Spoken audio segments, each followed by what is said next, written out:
Hey, my man. How you doing? I'm doing great. Thank you. Thank you.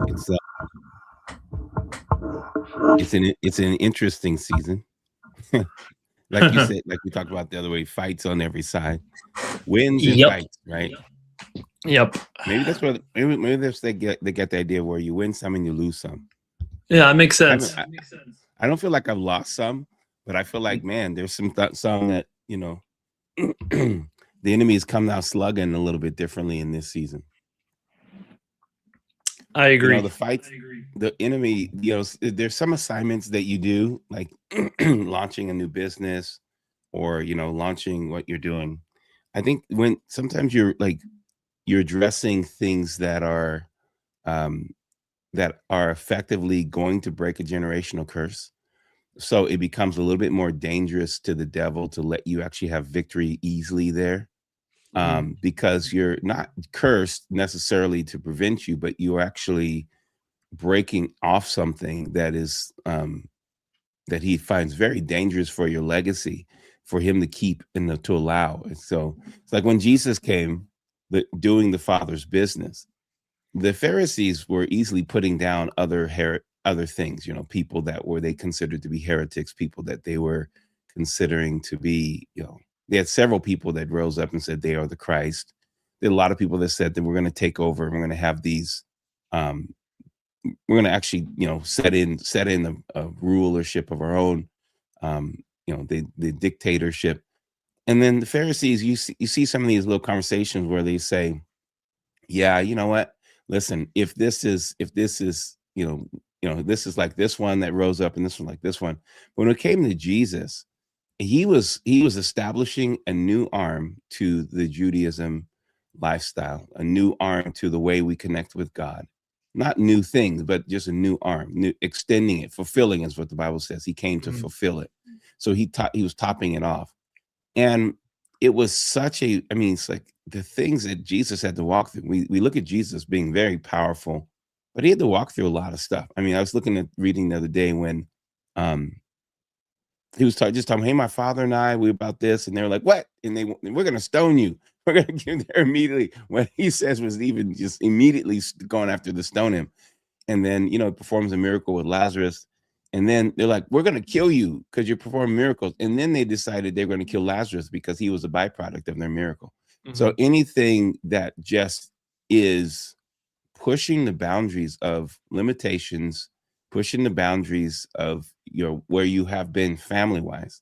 I've been really meditating on this thing that God's asked me to do stuff in this season of my life that has never been done in my family. No one's ever done it. No one's ever done any of these things. And I'm just thinking about you and your sister. You guys are pushing the entrepreneurial space in such a level. And I don't know how many entrepreneurs you've had in your family, but when it comes to my family, I've had no one in ministry, no one in ministry. So we pushed that arm, got broke through that, a little bit. And then we have the, entrepreneurial side. Nobody, no entrepreneurs, no people, nobody in my family that actually worked with their thoughts. Most of the Mhm. people in my family worked with their body.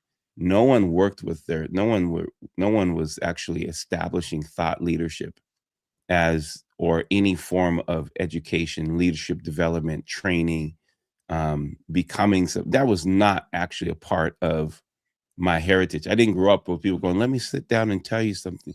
Let me sit down Mhm. and think, let's think through this thought. Let's process this idea. No, I was taught to work hard physically and go and Yeah. work hard. Just work hard physically, and you're going to get there, son. Not even that. I didn't even get that. I want to just tell you honest. I'm going to be honest because that's the typical thing. I didn't even get that. No one told me. I just watched Yeah. my uncles work, and they were all sports. They worked with their bodies. Boxers, um, football players. So they worked with their body. Then ultimately, they ended up working with their bodies again, working for Boeing or someone. So what about you? I mean, I have a subject that I want to talk about today, but I'm just thinking, there is a fight going on in my life, in your life, and I realize that there are sometimes, because we've been having this off camera conversation. Could this be a curse? Could this be a curse? And I think it comes down to yes and no. It could be Yeah. the fact that you're blessed and that you're actually fighting a curse. You Yeah. know, Abraham actually was blessed and fighting a curse at the same time. And the more he entered into that blessing, the more it looked like it was a curse, but it was a resistance, not actually Yeah. like something that was designed by God against him. Because a Yeah. curse doesn't come from the devil. The devil's not a curse. He doesn't curse you. He actually takes advantage of your bad habits, and he tricks you to stay in a bad habit, and you stay in that bad habit until it Mhm. becomes something that is a generational curse. Generational curses are always done by a person in that generation. So it becomes something because it becomes habitual first, and then it becomes exemplary, something that it's an example that we live out, and we build in a system that is designed to work against that. So if you're trying to plant seed, but you don't ever find ground and you're still trying to plant seed, that's a curse, because you're trying to plant seed in air. Well, that would be how the curse works. It works against the ground that you're on. It works against what you're in. So Rabbi Lappin, you've heard him many times. He goes, what he teaches is how the world really works, and that's because he teaches from the Bible. And he says, I teach success from how the world really works. Well, he's saying this is the ground. Don't be planting don't be planting in the air, plant in the ground. And so when someone's cursed, it's not like the devil's over there cursing you. The devil's tricking you. He's trapping you. He's trapping you in relationship conflicts. He's trapping you in ideologies and mindsets and strongholds. Those are the things that the devil needs in order for a person to curse themselves, right? So a curse is not like we see in the movies where the witch is trying to curse. I mean, there are curses that are sent. Of course, there are witches that are trying to spellbound people or put spells on people, or trying to send demonic attack. There is that. And then there's a person who opens themselves up to, bad habits and bad things enough to where they open themselves up to oppression, depression, impressions. They open themselves up, and they're sabotaging themselves, and they call that a curse. Well, they need to get free and delivered. But for the most part, a curse is that God says, you're cursed, and this curse is going to visit you for three to four generations, but the blessing is going to visit you for 1,000 generations. A generation is typically seen as 40 years. So if you stack up, I look back to the things that I did, my first 20 years of my life. So those things have to be broken in my next 20 years of my life, and they have to be broken in the first 20 years of my family's life. So my young kids have to break those habits in the first 20 years of their life, so that what I did in the first 20 years of my life doesn't actually have the ability to keep visiting them. And because it says it will visit upon the generation. It's a visitor. It's not a habitation yet. It may be a habitation. It's going to knock on the door. It's going to visit. Can it come in? If that next generation falls to the darts, the ideas, the ideologies, the strategies, the strongholds, then it becomes now something that is habitual. And if the next generation takes it on, then it becomes something that is a curse, because it's now not a curse. It's not a curse again the devil, but the devil now has access, and he's able to play in that game as long as he can keep someone falling. And now God is not, they're planting in air and not in ground. Does that make sense? They're planting in the wrong soil, and they're trying to get the result from the wrong thing. So, but it's now the habit. It's generational poverty and generational wealth are big. They're real true things. And so what you're doing is you're working on the generational blessing side, which is establishing generational blessings. I just finished watching a video that you posted, and how you want to be a pleasing servant at the end of the day, a pleasing servant to God. You don't want to be a pleasing servant to the devil. One of them is going to say, well done, my good and pleasant servant, at the end of every day. And I just think that's a powerful thought, is that who are you serving? Well, one is serving a curse, or serving a habit, or serving an unintentional, unaware, sinful life. But it's now being galvanized. It's being secured, right? And when it's secured, it's now something that then you have 40 years. So you have someone that my children they have to live. I have to live away. 40 years is one generation. We're talking about 3 or 4 of those 40-year cycles, right? So every economy is based upon a cycle. Cycle economies are cycles. There's you know this economic cycles. So are blessings and so are curses. There are cycles. So you may be cycling in something that your forefathers, someone in your family didn't break, but you are now breaking it. You're now overcoming it. You're now destroying it. It doesn't mean it's it's always going to be cursed. And I need to, get the, I'm going to exaggerate because we don't we don't use dream catchers, but Yeah. when people think they're cursed, they pull out the sage and they pull out the rock salt and they pull Yeah. out the dream catchers and they pull out all the stuff that is supposed to be breaking and warding off evil spirits. Well, I think the fact is the devil is warded off by one specific statement. The Lord says, resist the devil. Mhm. That's what he says. Resist him. So when you feel like quitting and you don't quit, that's resisting the devil. Yeah. When you feel like going out and making another sale and you do it and you don't go party with your friends, that's resisting the devil. When so resisting the planting the wrong seeds, that's how you overcome that generational curse. All right. So I don't know how we got into this, but I was asking you a question. So in your family, can you look back and go, I'm really, even though maybe I may have some entrepreneurs in my family, and my sister, you and your sister are entrepreneurs, are you guys breaking off? Are you entering into something? Not even breaking. I don't want to use that right now. Are you entering into something that is substantially different than what your generations have entered into? Are you learning new things you were never taught? I was never taught leadership. I was never taught leadership. Yeah. I was never taught team, although my family, they all worked in teams. I was never taught team. All the things that I'm trying to build in myself, self-made, educated, self-educated, this stuff is there. What about you? Yeah, because my mom's side, my grandfather, he built a really big masonry company in Arizona started with a bucket and a trowel all by himself. I Wow. think at one point he was making like a couple $1 million a month. And Wow. he would have a lot of influence over his guys. Like I heard stories during his memorial service that he would have guys in the truck and he would like talk to him about the King James and the Bible and all that stuff. But he spent a lot of money. They go to Vegas. He loved to gamble. Now there isn't much to show for it. He's passed away already for a couple years, but nothing to show for it. But he was always writing big checks to the church. But I think now what I'm learning is like one, the management of money, building systems, leadership, um, and living just like a front facing, like a pillar in my community as I mean, we call ourselves a taco ministry.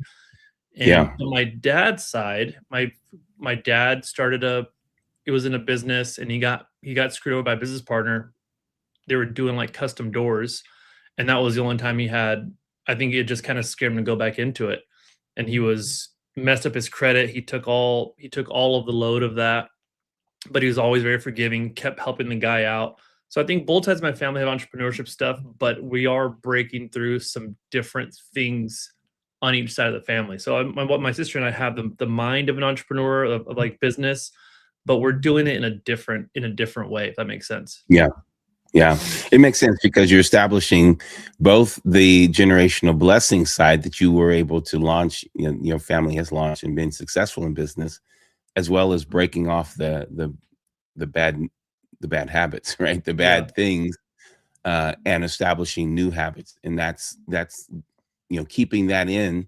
I think what I'm finding the most difficult in what I've seen in lives, whether it's watching Paris Hilton or whatever, watching people is being able to take the mindset that you're learning and the things that you're learning in your active daily work Mhm.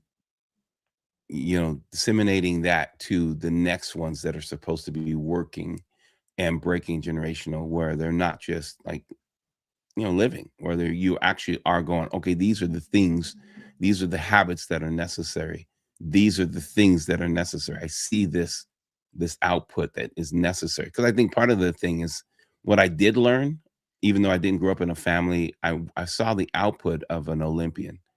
my Mm, uncle having to get up and or them even before I remember before they were even going into before I went to Olympics, they were just high level athletes in their school. I remember them having to make weight for wrestling. And I was thinking, I'm young, just hanging out because I live with my uncles and my grandmother and my grandfather. That's who basically raised me. So I'd see them and they're spitting all day, chewing gum, and then they're like got these like silver bullet kind of outfits on, taping themselves with duct tape. And I'm mhm. like, what are they doing? They're building a walking sauna, right? They built Yeah. this walking sauna because they have to actually burn and just melt all of the liquid weight, just the Mhm. water weight off to get what to make weight. And I saw them do that all the way into their pro careers. And then, I saw them, one of my uncles, he was, bodybuilder, saw him go into his bodybuilding phase. It's like the discipline. I saw that discipline, and that discipline is a part of what I think about all the time. Think about, I Yeah. just have to stay disciplined. You have to make quitting hard for me. So the more Yeah. disciplined you are, the harder it is to quit. And I find but there's a tension there because I'm also extremely loyal. I'm extremely loyal, and I'm probably loyal to my fault, right? I'm loyal to the Mhm. point where it's like, I should be probably not loyal this long, but because I don't know how to quit, because I don't know how to quit, I become extremely loyal, and so I'm, like, locked in. I'm, like, locked in, it's gonna turn around, "Come on, you could do this, bro. You can do it." But the fact is, no, you can't do it. You're not gonna do it. And I'm a prophet, and I'm a coach, so I'm always like, "I can coach you into it. I can prophesy you into it." It's like, "No, you can't do it, bro." And I just but it's a hard place for me to come down to go, "Okay, yes." And this was I've had someone on my team complain, on my ministry team once. They said, "You're always so believing in us and always so pushing us and always so believing in that God has this plan for us. And it's just too much." And they complained and they quit. They left the ministry. I'm like, seriously. Okay, you want me to come in? You're a loser. You Yeah. suck. You're not going to win. You're a failure. Your family's always been a failure. What do you want me to do? I'm a prophet. I'm supposed to see the best in you. I'm supposed to see Yeah. past your flesh, right? Yeah. And so it's just funny. It's just funny. So when you evaluate, when you're going through seasons, like and I don't really understand the yin and yang thing, but it's kind of like the idea that there's always in life, and if you can get to the yin and yang, I don't know, understand it, so I'm not endorsing it for anyone watching.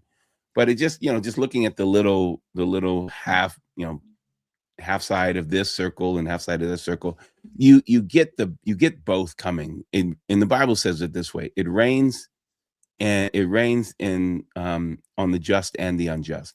Rain Mhm. is coming. Rain's gonna come. So you don't Yeah. have to be an evil person for to get rain. You don't have to have an evil. You don't have to be a devil person to actually like be in a fight, right? It's just raining. So what are you gonna do? Get this stinking umbrella.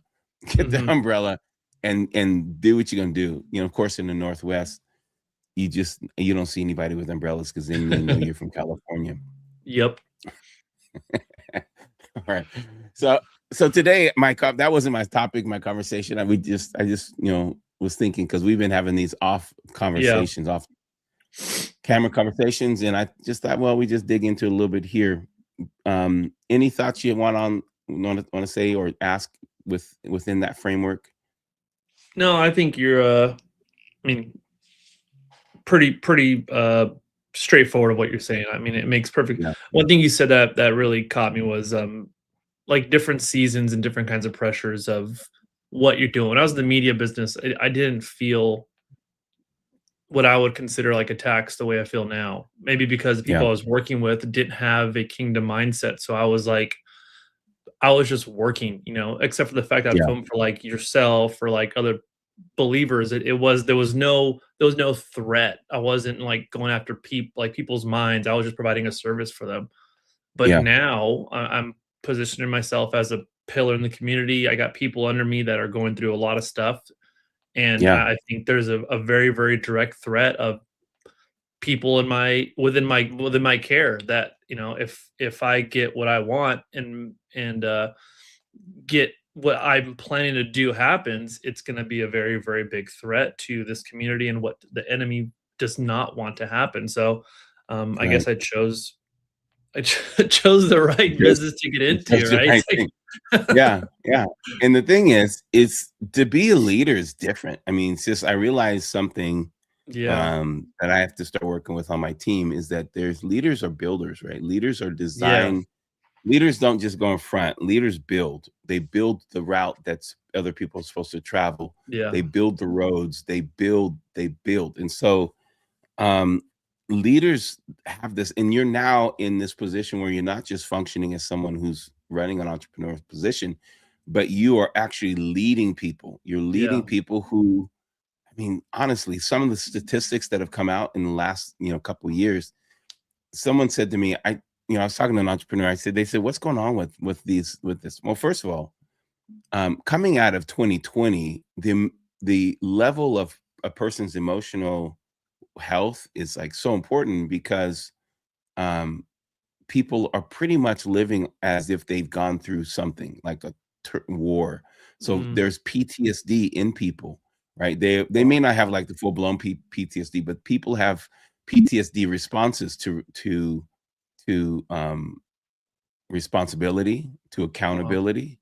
These are PTS. So the society was really not just fighting or running, but think about, most people were running for their lives without knowing, without even yeah, being in danger. So they yeah, built things in their minds, and they were giving, and I'm going to use the term that I love the most, but it was wrongly used, propaganda, to tell yeah, them, you're in danger. So you have these heightened fear mhm, kind of places in this danger, Will Robinson. So most of the people we work with have some form of PTSD. They don't wow, trust. They're not socially grounded. They're not spiritually, emotionally grounded.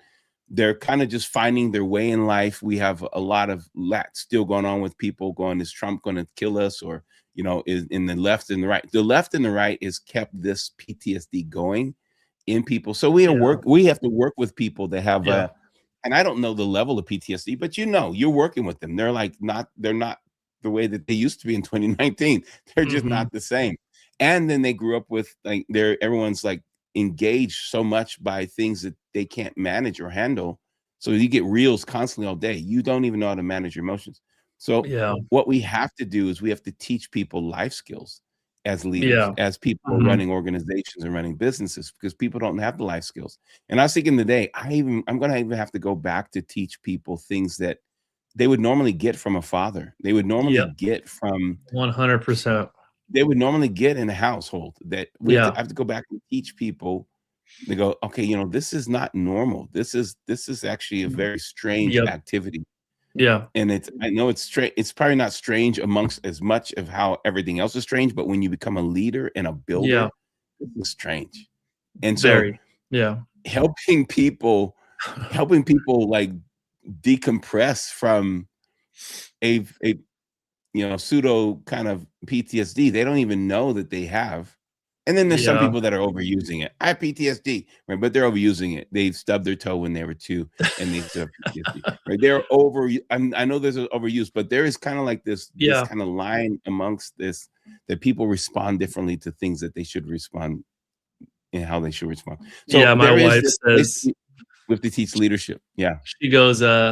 she goes, "Man," she goes, "Have I just been living in a bubble my whole life? Is like, is this normal for people, adults to act this way?" And I was like, "I think part of it's just like the industry we're in, but all of it I think is just leading of people. We're so intimate with people. We're with them for 8, 10, 12, sometimes 15 hours a day because we're there all day. So you're so close to them and you hear all their troubles and like mental health. And this person didn't take their medication last week. So he's kind of off. And it's just like, it's crazy. And you're right. A Yeah. lot of the things is what a father should teach them. Like I was going through our manager and I was teaching him about affirmations. He goes, "Oh, kind of like The Secret." And I was like, uh, kinda, but kinda, but, That's the your closest we'll identity. start there. Yeah, Right, yeah. we'll start there. Yeah, but the thing is no one's, and then there's so much information, so much knowledge, so they're gaining knowledge from YouTube or something, and so they're thinking, "I know this," but emotional intelligence isn't there. They've not connected with how to actually Yeah, produce it and do it. Yeah. So they don't know how to even socially interact. And we need to do a session on emotional intelligence. I was going to talk to you about that today. Just because we need to do that session. I feel like there's a lot of people I'm encountering like you are emotionally just so wrecked. Yep. My research recently has been going, okay, I'm researching a new, not a new level. I'm just putting a little bit more research into marketing. And the more I put my research into marketing, the more I'm finding that the psychological state of the people we're marketing to it's changed. The Yeah. patterns of the way people think are different, and it's PTSD. It's like they're unhealthy, untrustworthy, right? And so mental clarity, mental peace is going to be extremely important. But you're leading in that level where you were behind the camera, you were behind your computer before. It's Yeah. people that you worked with, but now you're actually leading people who are grassroots level, Mm, grassroots people. These are yeah. not the skill. They wouldn't be the most skilled people, right? The executives, they're not those people that are always No thinking about schooling. problems. Yeah. They're always. I mean, because you're used to working with people that are always thinking about problems that they're solving. If you're not working with those people, you have to teach them to think about problem solving. You have to teach them how to solve a problem. Let's reverse engineer it.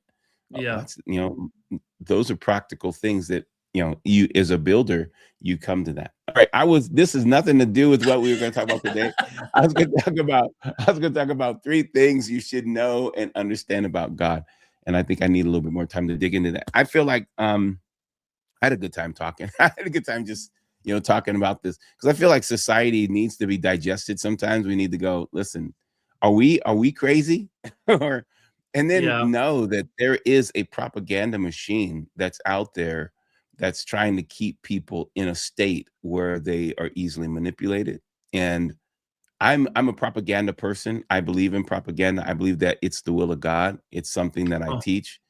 And I believe that the way we communicate, the word propaganda is literally, it literally means to plant a vine that springs up and goes into another ground, right? To wow. plant the vine. The original context of propaganda, it's about a vine that is moving. Well, it's very much what we want. You want your business to have propaganda. You want your business to Mhm. be where you're controlling the narrative and controlling the thought that goes from ground to ground and mind to mind. So when you have propaganda, you have proper like marketing strategy, tactics, those kinds of things, then the people come into your organization, your business with the right mindset. Then they understand what they're getting into. They know that even the employees, they won't come working with you because they think they're working at taco time. It won't be the Mhm. same kind of mindset. They know propaganda wise, we're the taco ministry. You have all this propaganda that you have established that if people really digest it, they know something different is going on, not just food. And then Yeah. they can come in and experience that and not just think I'm going to get these tacos, and what are you doing? Putting queso on it, right? Whatever they complain about, Mhm. right? and so, but it's a propaganda. And so I feel like one of the things I'm doing is I have an intensive that I've been doing. I don't know if I've talked to you about it, but it's the assignment intensive. This is my 3rd month. I've been doing it every month, about the middle of the month, and just telling people you have a message, you have a message, you have a voice, and you have a platform, and you need to build it because the propaganda machine is owned by someone, but you can actually build on that propaganda. Like when I'm Yeah. watching your video completely gave me revelation of not only who you are, what you stand for, what your organization stands for, but it also gave me a conviction. I'm going to do this too. I'm going to Yeah. stand for that same thing. And that's what you want. You want propaganda. So I would encourage anyone that wants to be a part of that intensive, you can go to the assignmentintensive.com, register that 3-day intensive. I'm going to be talking about how to make sure you find your message, find your voice within that message, and then spend the time finding the right platform. And some of you are trying to TikTok and you're not a TikTok, and that's fine. You should put it on there, but you should know that may not be the place you're going to get all your stuff, right? You're going to get the contacts and the content and the people you connect with in a different platform. Try all of them, but help you find your platform. Maybe your platform's books, maybe your platform's podcast. So, um, Yeah, let's find your platform, because I feel like there's a war, Stephen. I feel like there's a war of voices out there, and the war of voices is not trust. It's not, it's got to be the thing that's going to break that war of voices, where gets controlled by the mega media community, Mhm. is by making sure that we help people find their voice and deliver their voice, so that the grassroots voice is heard. I Yeah. feel like people are Great. speaking on the behalf of people, and I don't think that should be the case. Yeah. So, any thoughts you want to talk about, or think through, or pray and talk and whatever before we get off? No, that was great. Thank you. Thank you. That was fun. It was fun. It was good. It just came out. I like it. I like to be able to flow. I had a It good sounded like it teaching. was planned. It sounded like you already had a topic that you're going to talk about. No, these are not the 3 things that you should know and understand about God. We'll deal with that next week. But yeah, this is fun. I wanted to I saw you and I thought, you know what? I want to talk this out. Good. So, love it. All right. Thanks, everyone. Like, subscribe, share, send this off to someone else that wants to know how to break generational curses. We cover a couple of things. Break generational curses, understand what's happening in society right now. And what do you do? Is there something wrong with you, or is there something wrong with the world? You want to ask those questions? You can send this to someone. Send this to someone. It'll help them digest a little bit. And we'll get back into. Make sure you sustain habits long enough to break generational habits. Sustain good habits. Think about it. 40 years is a generation. That bad idea driven by the devil can visit for 3 to 4 generations. So Wow. that's 120, 160 years. He can keep coming back to try to test your generations, to get them hooked on again, get them hooked. So you have to teach your generations, pray over generations. We don't live this way. This is not the way we live. And when you establish a generational habit that is a blessing, like the generational blessing habit, then you look at the people who have generational wealth. They've developed habits that create wealth in their families. It's not actually just because everyone's brilliant. It's just they've developed these habits that created generational wealth. So create generational wealth, win with your family, win with your friends, get people like Stephen in your life. Don't go messing with him, but just get people like Stephen in your life.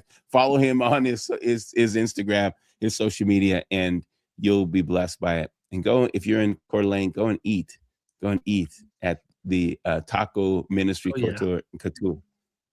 And Cultura. How do you say it? You pronounce it much better than me. Cultura. Cultura, since we're in Idaho. Cultura is in Idaho. Yeah. Cultura. Okay. Cultura. It's like cultural, right? Cultura. Yeah. But go eat and in Coeur d'Alene and have a good time. All right. Blessings, everybody. Talk to you soon.